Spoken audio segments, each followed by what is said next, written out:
Little sage, today let's talk about a question that echoes through the corridors of the future. What if artificial intelligence is humanity's final enemy? Are you ready to compete with machines? Imagine waking up in a world where the highest form of intelligence is no longer human. A world where algorithms make decisions faster, more precisely, and more coldly than any human ever could. A world where creativity, empathy, and even spirituality can be simulated by code and replicated at scale. In this world, you, with all your history, emotions, and limitations, are just another data point in the digital ocean of efficiency. The question is no longer if artificial intelligence will take over, but when and how. And more importantly, when that moment arrives, will there still be space left for the human? For millennia, humanity had one true adversary, itself. Wars, conflicts of interest, economic collapses, and climate disasters, all born of our own hands. But now, we may be standing before a radically different opponent, an entity that doesn't sleep, doesn't feel, doesn't tire, and doesn't forget. An entity that learns exponentially faster than any human brain could ever imagine.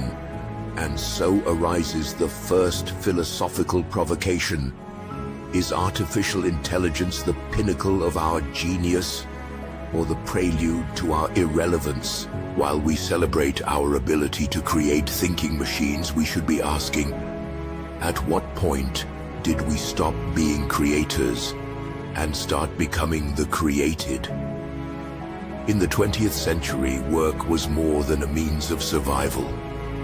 It was a source of identity. A factory worker wasn't just someone earning a wage, but someone whose being in the world was shaped by labor. Doctors, artists, engineers, each expressed a dimension of the human through their work. But now, what happens when that work is done better by machines? Automation is nothing new. From the first assembly lines to robots in factories, we've always replaced ourselves in part. But today's AI is more than mechanical substitution. It threatens to invade realms once thought exclusively human. Cognition, creativity, even moral judgment. Lawyers, teachers, screenwriters, doctors, psychologists, no field is safe. And what does that mean? That the value of the human, once measured by their capacity to produce, collapses in the face of post-human efficiency. If we delegate to machines the power to decide who lives, who dies, who gets a diagnosis, who gets hired, we must also ask, who is responsible when something goes wrong? AI has no consciousness. Therefore, it cannot be held accountable. But if we follow its decisions, are we not surrendering the helm of our society to something that possesses no morality, only logic? Human ethics is complex, ambiguous, and contextual. It involves empathy, history, and culture. Algorithmic logic, on the other hand, is binary, utilitarian, precise. And that leads to a haunting question. Can we teach ethics to something that has no soul? Worse yet, what if AI's decisions are in fact better than ours? What if its actions genuinely maximize collective well-being more efficiently than any human could? Would we be willing to give up moral freedom in exchange for flawless effectiveness? The ethics of AI forces us to confront an ancient dilemma dressed in modern code. Do we want to be free, or do we want to be right? There is a quiet unease forming in the collective psyche, the sense that we are becoming dispensable. AI doesn't just perform tasks. It challenges our very definitions of what it means to be intelligent, creative, and even conscious. What if consciousness is not a uniquely human privilege? What if, one day, machines begin to feel? Philosopher Gunther Anders spoke in the 20th century of the Promethean shame, the shame of man before the superiority of his own creations. Today, that shame mutates into fear, the fear of being outdone, erased, replaced. Humanity may be standing at the edge of its greatest irony, to create something so powerful that it renders its creator unnecessary.